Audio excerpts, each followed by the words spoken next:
Who the violence interrupter is who was shot here along the 1300 block of North Carey Street Saturday remains a secret to the public.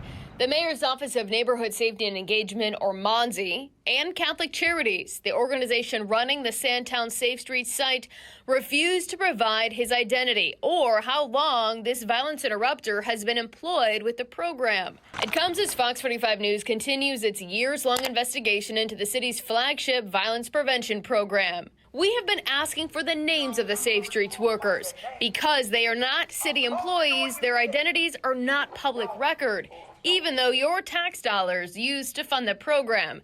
Instead, Mayor Brandon Scott, LifeBridge Health, and Catholic Charities say the workers' safety is at risk if their identities are shared.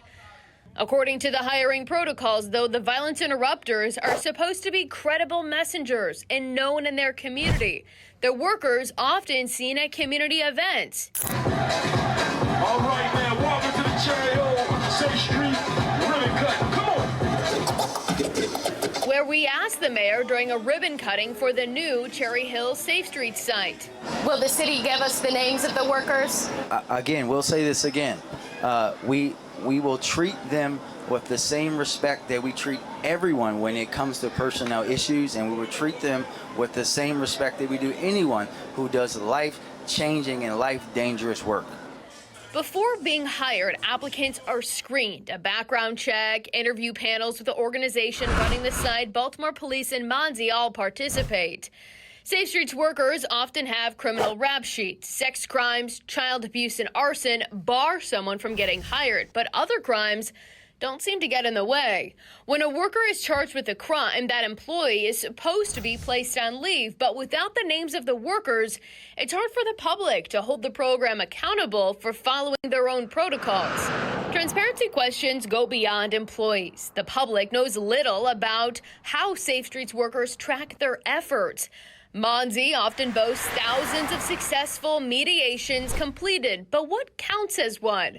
We've been trying to find out. Have you seen the form that the Safe Streets workers used when they go out in the communities and talk to people, that they keep track of their mediations? I have probably not seen them in a long time, but I've been working with this organization for many, many years, so I know what they do. I'm in full support of what they do. Can the public see that form? We're talking about a very privileged document, Mackenzie. So there is a document does exist? We're talking about a very sensitive process. We cannot put those workers at risk just because we want to think about and critique and criticize something that some people don't understand. Can the public see a blank form? I think the public should trust and know, just like they trust our police officers, that these lifesavers are out there doing their work. And there's little transparency surrounding how Safe Streets spends money. In October 2023,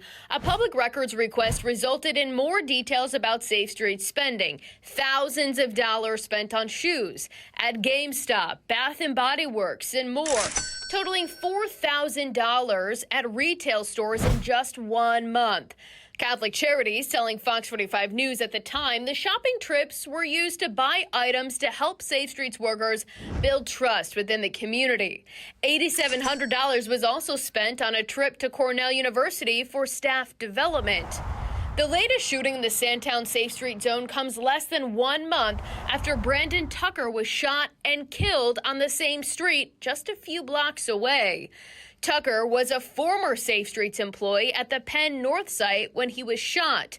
Tuesday, we questioned Mayor Scott about the apparent string of shootings within the Safe Streets boundaries. Are you concerned about anything going on in that area and potentially retaliation or any illegal activity taking place? Well, listen, we're talking about Penn North, right? I think that everyone knows this is why we have such a heavy police presence there. This is why we have Safe Streets there, because you're talking about a neighborhood that has had extreme levels of violence, Mackenzie, longer than I've been on the planet. Mayor Scott adding anytime there's a shooting, retaliation is a risk. If Safe Streets workers are getting shot, should the program pause until they figure out what's going on? No.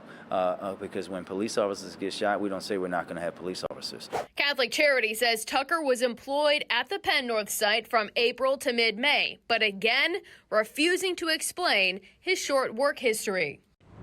I'm Mary Bubala. Thank you for watching. Here's another video for you to watch. Also take some time to subscribe to our YouTube channel.